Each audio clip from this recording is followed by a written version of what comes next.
The White Witch of Okinawa. In the early 80s I lived in Okinawa, Japan.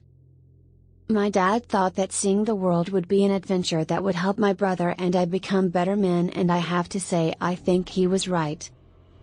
Being in the military showed me cultures many would never get to experience, and I am thankful for every experience that life gave to me.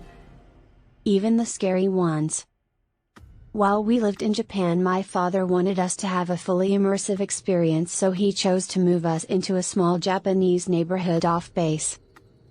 We lived in a little house at the top of an enormous hill in a cul-de-sac that overlooked, I kid you not, part of a huge zoo and on one side a fairly large cemetery. Our particular house was set far above the monkey habitats about a mile downhill. Between us and those habitats was nothing but thick Indiana Jones-style jungle. Jungle the neighborhood kids and I would tromp through endlessly, ignoring the local warnings about poisonous snakes and ancient untripped mines from World War II. We were the only American family living in that cul-de-sac, completely surrounded by Japanese families, and it was amazing. The kids loved us, and although we couldn't communicate through language very well, we understood each other perfectly, well, most of the time. Opposite us was an older couple with a lush garden surrounding their property.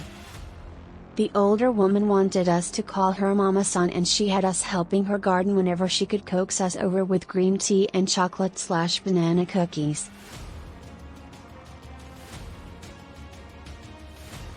She was so welcoming and generous. As was everyone else, actually. We lived in a wonderful neighborhood. The only drawback to Mama-san's home, however, was that she directly overlooked the cemetery. And that cemetery was unlike any cemetery I had ever seen before. Because Okinawa is an island, burials don't happen very often. Instead, above-ground crypts are built. Many of them built into the sides of the hills that make up the island. Yen, food, flowers, incense are some of the offerings given.